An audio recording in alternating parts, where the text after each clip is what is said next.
Здравствуйте! Пришло время подвести итоги вторника. В студии Седа Сапарова и сегодня в программе.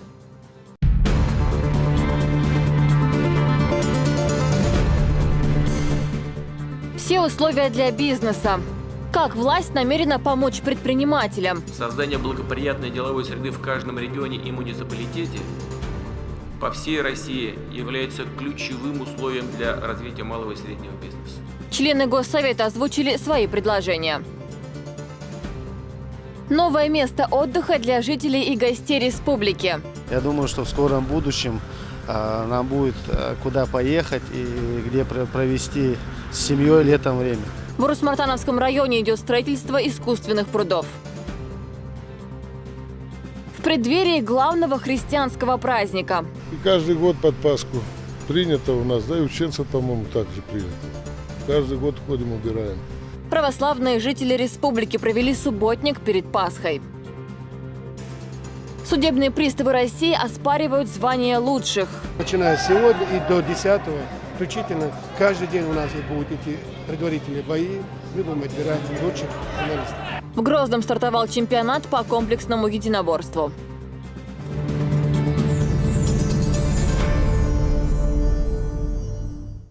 Механизмы развития малого и среднего бизнеса. Сегодня в Большом Кремлевском зале прошло заседание Госсовета под председательством Владимира Путина.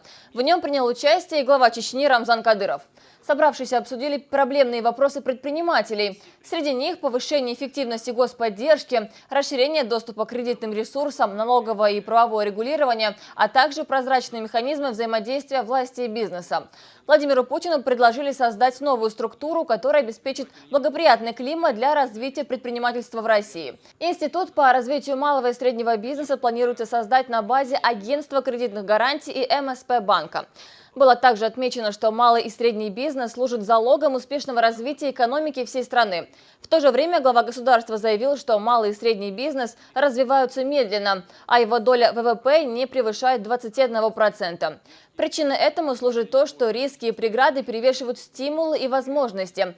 Путин заявил, что занятие бизнесом должно быть доступным и привлекательным. Сейчас скажу, наверное, самое важное, самое ключевое и самое простое. Создание благоприятной деловой среды в каждом регионе и муниципалитете по всей России является ключевым условием для развития малого и среднего бизнеса. Не будет этого, не помогут никакие льготы, никакие преференции и никакие гранты. Нужно создавать благоприятную деловую среду. Я прошу руководителей субъектов Федерации со всей ответственностью подойти к решению этой задачи. Настроить свои команды на результативную работу. Не отмахиваться от этого, как от чего-то второстепенного. Вы лучше знаете, что следует сделать для создания на своей территории более комфортного делового климата. Нужно такой работой заниматься вплотную, проявлять инициативу, быть в постоянном диалоге с бизнес-сообществом. Нужно честно, без ссылок на объективные трудности, проанализировать положение дел в каждом регионе. И не для отчета, а для дела, для страны и для людей устранить все препятствия, которые мешают работать бизнесу. Полагаю, что регионам нужно действовать здесь разумно.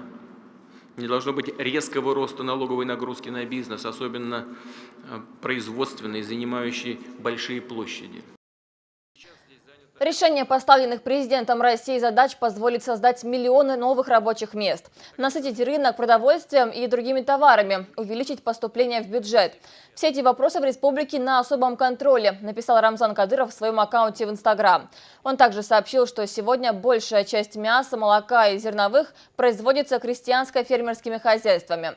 Малыми предприятиями выпускаются миллионы единиц строительных материалов и сотни наименований товаров народного потребления.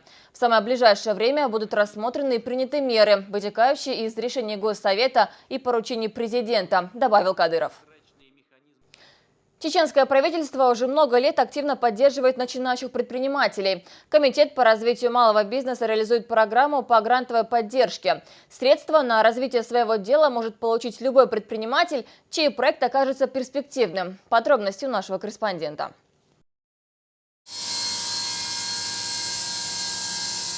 Этот мебельный цех Аптеп Вахаев запустил совсем недавно. Несмотря на отсутствие рекламы и большую конкуренцию, заказы поступают непрерывно, говорит молодой предприниматель. По его словам, главное делать свою работу качественно и от души. Тогда и в минусе не останешься. Начать свое дело ему помогло правительство. Он получил грант в размере 300 тысяч рублей, на который приобрел этот форматно-раскроечный станок. В планах расширения бизнеса.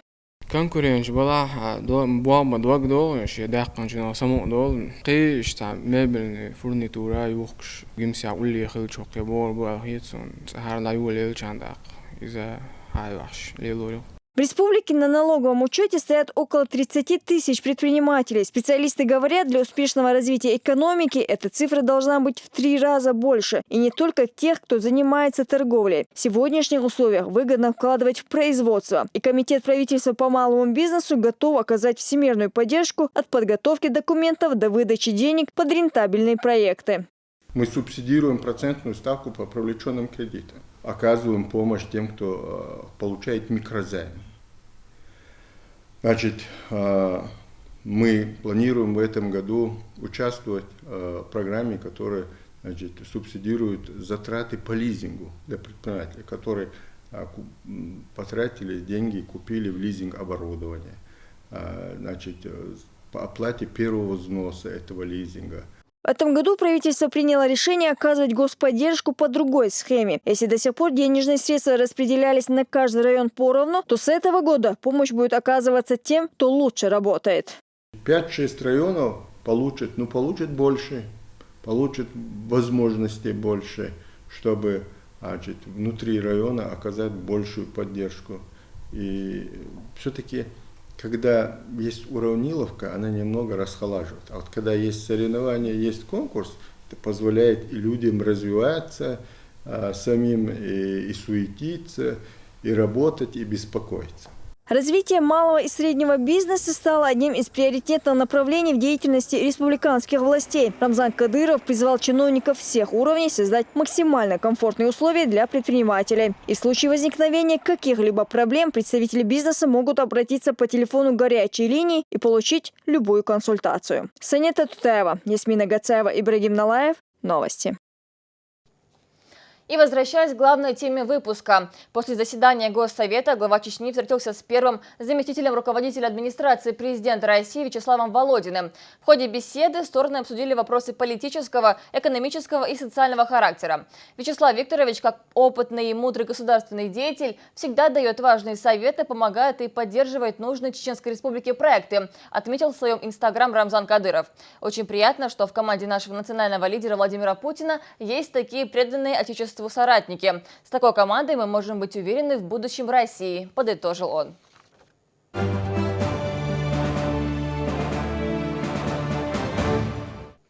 Парламентарии приняли ряд значимых республиканских законов. Среди них проекты, касающиеся госзакупок и регулирования вопросов исчисления трудового стажа. Проект закона об изменениях в выборах главы региона был принят депутатами во втором чтении. Также во втором чтении народные избранники одобрили и изменения в закон о местном самоуправлении. Сегодня же спикер Дохвах Абдурахманов поздравил весь депутатский корпус с присвоением Грозному звания «Город воинской славы».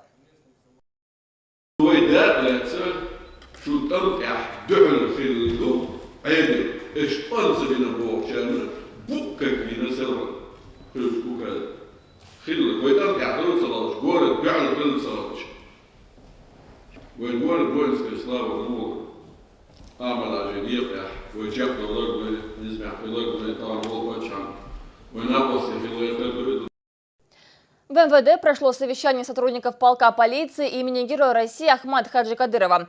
Встреча была организована после последних поручений главы региона, направленных на совершенствование профессиональной подготовленности и служебной дисциплины личного состава МВД.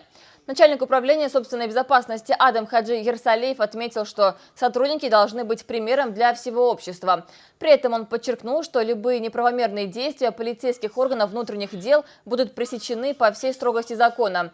Подобные встречи пройдут во всех структурных подразделениях МВД. Есть требования конкретно по направлению деятельности Министерства внутренних дел.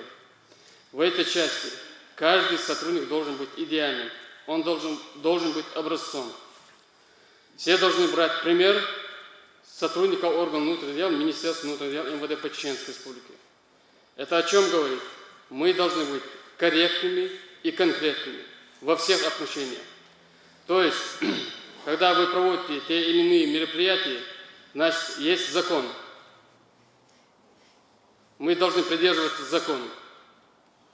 Поэтому, как руководитель собственной безопасности, я требую от вас, как сотрудников органов внутренних дел, соблюдения закона. Вы каждый раз хочу хаушную. Сотрудник милиции, масса, например, весь. Sunt trude o постоянно больше адamlar var. Правильно соблюдать. Постоянно комбач, ротный зам комбач, масса береж, досконально, такое пошло. Правильно смысл соблюдать пешо. Ой, как хочешь, соблюдать и бой, значит и конкретно соблюдать. Есть вот суббота, давай садало душа, агенты такой, да? Ой, не знаю, ой, ой, не надо делать. Не хочешь делать, ой, не отдыхаю, что это По подозрению в сбытии наркотиков Шулинским межрайонным отделом наркоконтроля задержаны двое жителей региона. Один из них – военнослужащий Абдул Елариев. Он приобретал наркотическое средство «Спайс» и перепродавал своему подельнику, а тот занимался этим черным бизнесом вместе со своим 28-летним племянником. Однако молодого парня задержали, а дядя продолжил свой бизнес в одиночку. У задержанных изъяли несколько десятков свертков и целую 2-литровую бутылку с психотропным препаратом. Напомню, этот наркотик крайне опасен для здоровья, способен вызывать галлюцинации и привести к нарушению психики.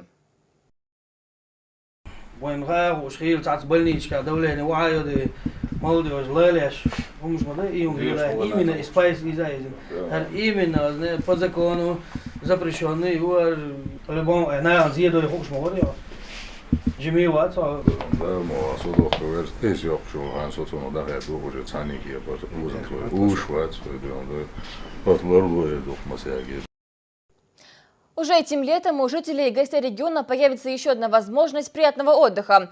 В Урус-Мартановском районе идет строительство зоны отдыха, состоящей из 2 искусственных прудов. Не забыли и любители рыбалки. Для них в один из прудов запустят редкие виды рыб. Елизавета Чепханова с подробностями. Несмотря на то, что отсюда уже вывезено более 2000 кубометров ила и земли, работы предстоит еще немало. Сейчас рабочие углубляют дно пруда. По плану его глубина будет достигать 7 метров. За счет прилегающей территории увеличиваем зеркало пруда, углубляем, чтобы не было больших перепадов. Само зеркало пруда, то есть его поверхность, занимает до 3 гектаров. Здесь смогут отдыхать жители и гости района. Для них планируют обустроить зону отдыха. Любителей рыбалки также ждет приятный сюрприз. Сразу после завершения строительства работ в водоем запустят рыбу. Белый амур, сазан и сом с давних времен разводят в Чеченской Республике.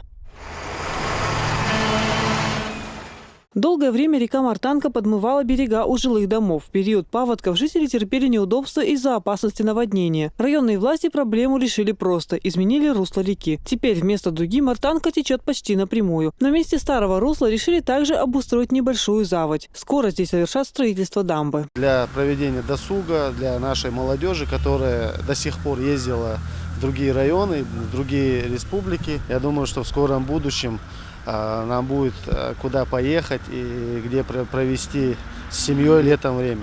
Общая площадь зоны отдыха достигает 6 гектаров. Для спокойствия жителей соседних домов здесь не установят карусели или кафе. Более того, местные власти решили сохранить природный ландшафт и обустроить здесь маленький островок с тенистыми деревьями, где смогут проводить время любители спокойного отдыха. Елизавета Чепханова, Муслим Типаев, Луиза Юнусова. Новости. Об актуальных проблемах в сфере газификации и перспективах регионального проекта «Газ во все дома» говорили сегодня на пресс-конференции представителей акционерного общества «Газпром Межрегионгаз Грозный». Говорили также о долгах за газ и незаконных врезках в газопровод и несоблюдении техники безопасности. Только за прошедший год выявлены и исключены десятки случаев технического нарушения при установке газового оборудования в ванных и подвальных помещениях. Сотрудники Межрегионгаз Грозный призвали быть бдительными в целях собственной безопасности. Вопросам безопасной газификации у потребителей будет уделяться на текущий сезон, летний, осенний, будет очень серьезное внимание этим вопросам. То есть, опять же, такие потребители, которые не привели в соответствие с требованиями законодательства своего водоснабжения, будут отключаться от потребления, по ним будут приниматься всякие меры административного характера.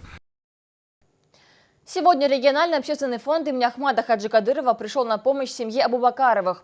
У 6-месячной Айшат обнаружили доброкачественную опухоль лимфатических сосудов. Девочке предстоит сложнейшая операция в Москве. Подробности у Алевтины Банадыковой.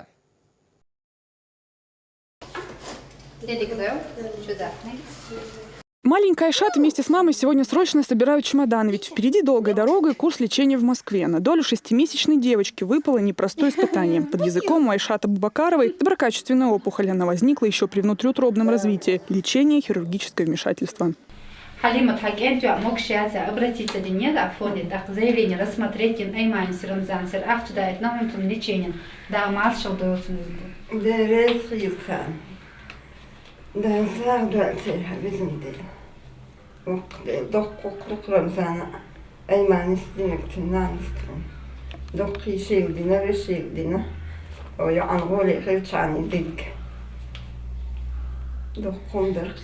Региональный общественный фонд сегодня этой семье помог, выделил средства на дорогу и проживание в Москве. Лечение девочка будет проходить благодаря полученной квоте.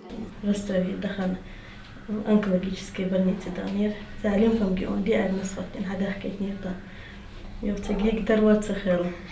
Москва дик дежда уже. Табухт бали дик алирсе хиш сахнен. Ёхбухт хачатсан. Ишти коватан ки яхшдел ковата алирсон. Но я ахтатер сега. Тарвацахлир. Ахшиг яздин. Лерез хлайманина рамзанина далам. Лимфангиому чаще всего выявляют у новорожденных. Неприятные симптомы появляются к 3-му году жизни. Размер опухоли достигает 5 сантиметров и составляет 10, а то и 12% всех доброкачественных новообразований у детей.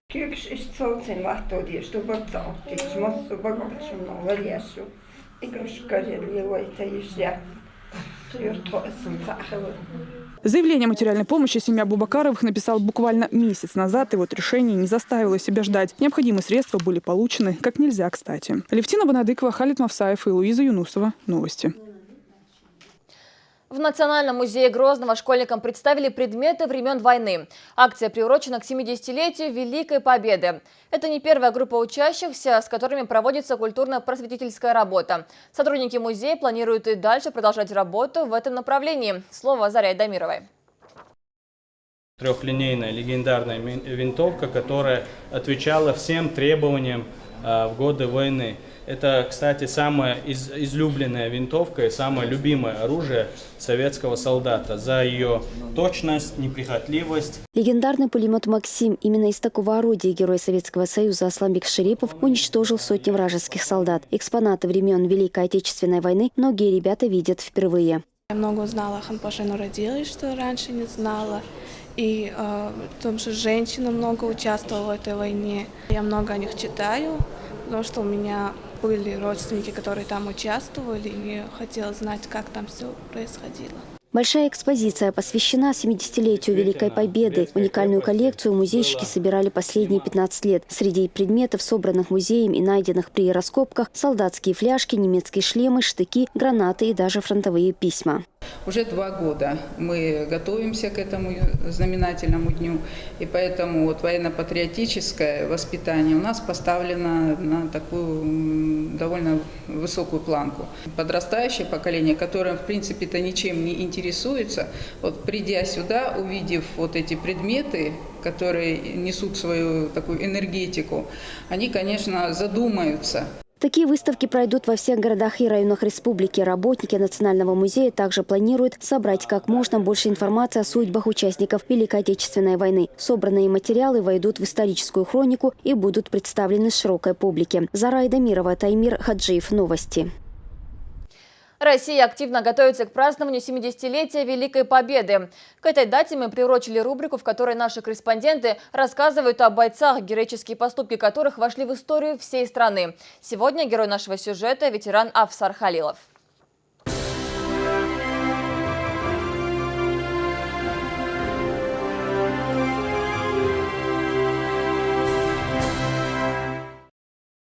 Нас вызывали понтонные батальоны, где вот Белоруссия, город Полоцкий. Ехали туда танк, артиллерии. Приехали, забрали все, нас увезли. О фронтовых годах Афсар Халилов рассказывает своим сыновьям и односельчанам, которые его часто навещают. Когда призвали в армию и отправили на войну с Финляндией, ему было всего 20. Не переказывают несущим своим обороны. Как приказ, вперед, огонь, защищайте Советский Союз.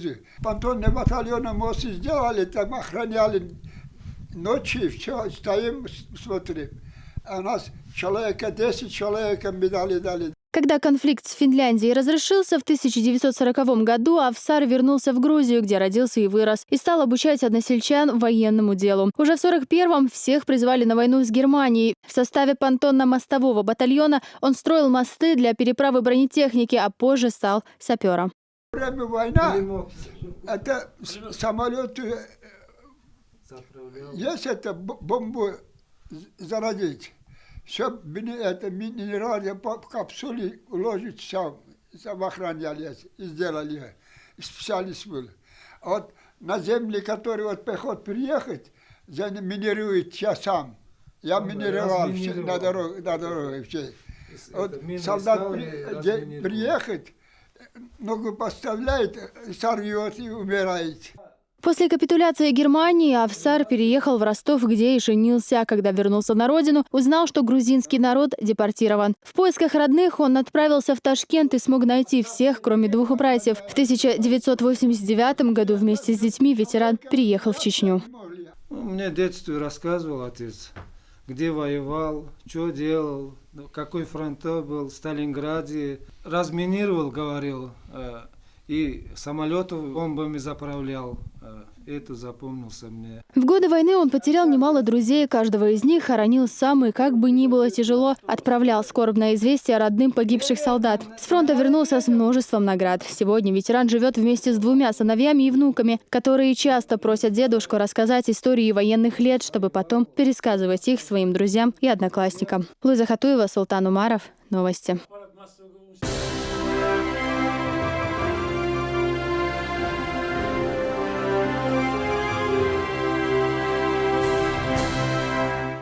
В России отметили День памяти погибших подводников. Эта трагическая дата вошла в историю после гибели экипажа атомного корабля «Комсомолец», которая унесла жизни 42 человек. Среди членов затонувшего корабля был и наш соотечественник Вячеслав Юдин. Подробности в следующем материале. 26 лет назад в нейтральных водах Норвежского моря погибла атомная подлодка К-278 «Комсомолец». После этой трагедии 7 апреля стал в нашей стране Днем памяти подводников. Наш соотечественник, командир 3-го ранга Вячеслав Юдин отдал жизнь, спасая товарищей в этот день. В памяти об этом подвиге сегодня в 56-й школе Грозного открыта мемориальная плита.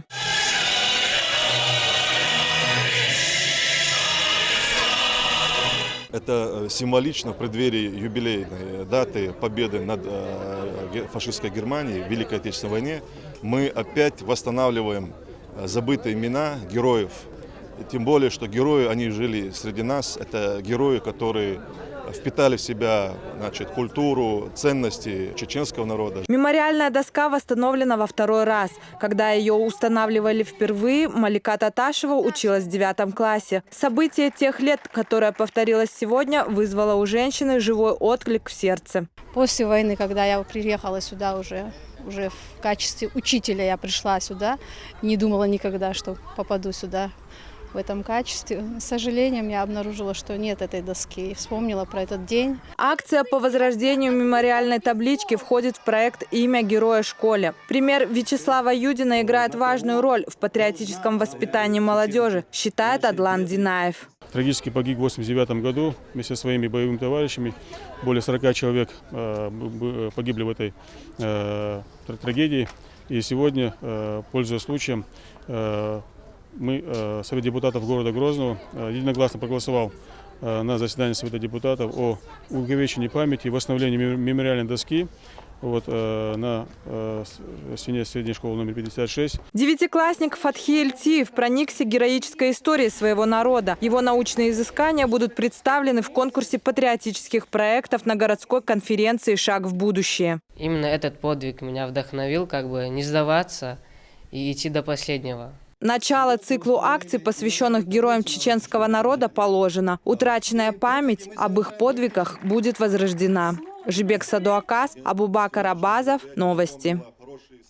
Сегодня в честь празднования Всемирного дня здоровья и в поддержку всероссийской акции в борьбе с сердечно-сосудистыми заболеваниями чеченский Минздрав организовал пункт переливания крови. Стать донорами решили работники Министерства по делам молодежи. Кровь сдала и вице-премьер Абдулла Магомадов, сам министр здравоохранения Муса Ахмадов и студенты вузов. Главная цель – восполнение банка донорской крови Чеченской Республики. Акция проходит очень успешно. Центр медпрофилактики подключился. Пропагандируем здоровый образ жизни, раздаем буклеты. В целом праздник состоялся. Через несколько дней христиане отметят главный церковный праздник Пасху. В преддверии этого дня православные Наурского района вышли на массовые субботники по очистке кладбищ. Аслан Альбукаев с подробностями. Хорошая погода сегодня стала спутницей православного населения Наурского района. До празднования Пасхи осталось меньше недели, а до этого нужно успеть полностью расчистить христианские могилы. Этому кладбищу 200 лет уже, внутри работают люди. Приезжают практически со всех регионов, куда разъехались. С каждым годом на Пасху именно 1000 человек приезжает сюда, здесь именно на этом кладбище, проводят свои обряды. Но перед этим надо, конечно, убрать. На субботник кто-то пришел с семьей, а кто-то с соседями, но составить пару Ане Зоевой никто не смог. Ее единственный сын живет в Петербурге, а муж умер в 2003 году. Его похоронили рядом с родителями, и с тех пор Анна часто приходит поухаживать за могилами родных. Муж вот. А рядом с ним? Рядом отец его. Вон там маленькая земля, бабушка, свекровь моя. А рядом вот здесь брат моего мужа. Мы здесь давно уже похоронены. Давно. Вот каждый год приходите, да? Да, обязательно. Обязательно. И на Пасху приходим, конфеты ложим, яйца крашеные, обязательно яйца красим. Обязательно. Это у нас в русских у всех так положено. А одно не сложно вам тут было? Нет, конечно, нет. Я уже привыкла. Около 50 православных начали очистку кладбища еще с утра. Убрав сухостой вокруг захоронений, участники субботника очистили и сами могилы. У семьи Клопневых здесь похоронено 7 родственников. Сейчас Виталий с женой благоустраивают могилу ее родителей. Здесь родители наши, там еще могилы. У нас здесь много могил. Раньше-то красили все, памятники красили, а теперь вот немножко жизнь наладилась, поставили памятники нормальные. Теперь вот только полем убираем. Кладбище общей площадью в 10 гектаров будет полностью очищено в течение 2 дней. Здесь также заменили ограждение, благоустроили проезд. В это же время субботники проходят на крестьянских кладбищах в селах Алпатово и станице Ищерской. Аслан Альбукаев, Султан Умаров, Зелимхан Закаев. Новости.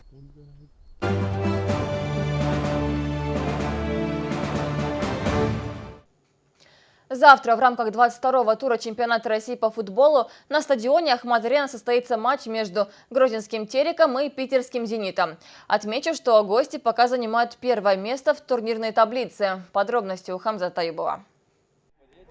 Самые преданные из болельщиков сегодня пришли поддержать молодежный состав своей команды. Если неудачная серия «Основы» уже прервалась в предыдущем туре, то дублю Терека не очень везет в последних матчах. Поболеть за молодежь на стадион Белимханова пришел и Рашид Рахимов. Его команде уже завтра предстоит выйти против лидера чемпионата. Питерцы на 8 очков опережают ближайшего соперника и не проигрывают уже 6-й матч подряд. Однако эксперты считают, что Терек вполне может дать отпор «Зениту».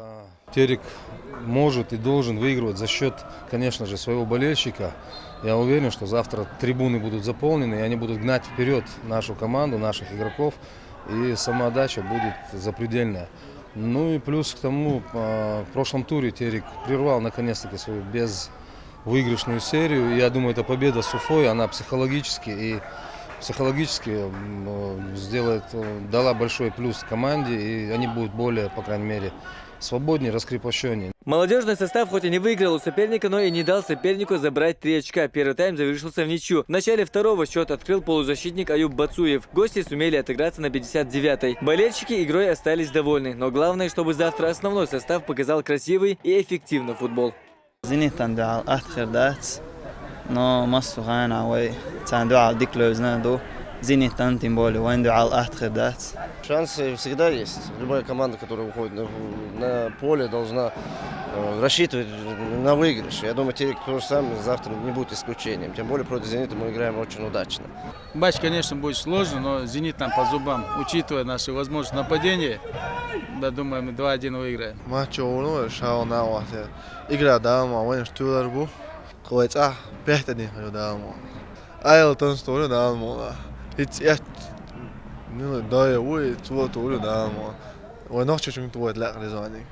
Фанаты «Зенита» комментарии давать не захотели, мол, они не за этим приехали. Терек на данный момент занимает в турнирной таблице 9 место, 28 очков, а до заветной 4 строчки 11. Однако эту разницу еще можно сократить. Посетить завтрашнюю игру всех болельщиков призвал и глава Чечни Рамзан Кадыров. И по всем ожиданиям Ахмат-Арена завтра продемонстрирует очередной аншлаг. «Зенит» в этом сезоне терпел поражение только дважды. И что интересно, одно из них питерцам нанес именно Терек, причем в гостях и со счетом 3-1. Завтрашняя игра в случае победы позволит грозинцам набрать 31 очко и вновь включиться в борьбу за Еврокубки. Хамзат Аюбов, Муса Астамиров. Новости. Еще недавно в Грозном мерились силами сотрудники службы исполнения наказаний, а сегодня в спорткомплексе «Олимпийск» открылся чемпионат по комплексному единоборству среди работников службы судебных приставов России. В течение нескольких дней на татами выйдут более 120 спортсменов со всей страны. Подробности у Хазура Керимова. Участники чемпионата Федеральной службы судебных приставов по комплексному единоборству 2015 года.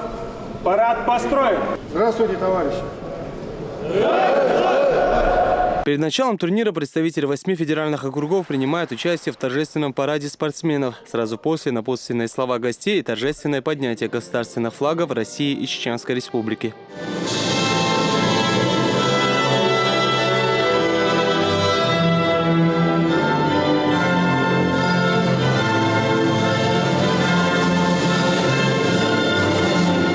В 9-м чемпионате по комплексному единоборству среди сотрудников Федеральной службы судебных приставов заявлено 124 спортсмена. Борьба идет как среди мужчин, так и женщин.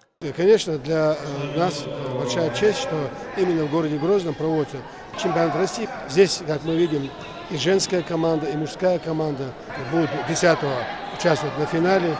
И там будут тоже 2 команды, женская и мужская. То есть 16 боев мы проведем 10 числа. А сегодня, начиная с сегодня и до 10-го, включительно, каждый день у нас и будут эти предварительные бои. Мы будем отбирать лучших финалистов. За поединками наблюдают многочисленные гости, в их числе президент Федерации тяжелой атлетики Магомед Кадыров, министр спорта и начальник управления Федеральной службы исполнения наказаний. Соревнования проходят в жестком противостоянии. На татами опытные спортсмены, среди них заслуженные мастера спорта России и мастера спорта международного класса. 13 мастеров спорта международного класса России и 58 мастеров спорта России. Я считаю, что это вполне такой уровень подходящий для того, чтобы удачно нам, цель этого чемпионата, удачно выступить на международном турнире на Кубок ОДКБ, который пройдет в Москве в начале октября.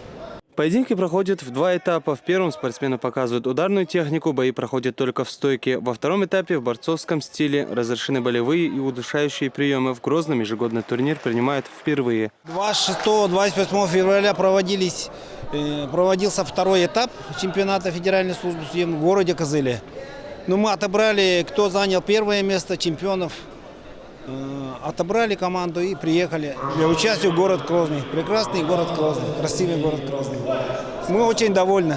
Членов команды Дальневосточного федерального округа от себя лично хочу поблагодарить руководителя Федеральной службы судебных приставов по Чеченской Республике, всех его сотрудников за радушный прием. Все организовано на очень высоком уровне. Специализированный, так сказать, мы видим спортзал. Наверное, такое чудесное место для соревнований нам впервые предоставлено. Чемпионат будет проходить 4 дня. Сегодня прошли предварительные схватки. Имена победителей станут известны 10 апреля. Алхазур Керимов, Мусим Типаев, Бакар Абазов. Новости. В Шали прошло первенство Чеченской Республики по олимпийской версии тэквондо среди юношей 2001-2003 годов рождения. Спорткомплекс имени первого президента, героя России Ахмата Хаджи Кадырова, собрал 140 ребят. Участники оспаривали звания сильнейших в 10 весовых категориях. Победители и призеры соревнований получили медали и кубки, а также право выступать на предстоящем чемпионате СКФО. Kuzaa участвовать yaşa перед командой و республики. Турнир yaşalca و спортсменша харцалилар баз غوليس بولشان يوافق баз أريان صحاش دوسرمش ديواش بaz отборчик маелин спартакиад участник Северо-Кавказского федерального округа отбор по юниорам есть. Сега участвует в нашей универсиаде Южной Кореи Латвии. На этом все. Я желаю вам удачи и до встречи на телеканале Грозный.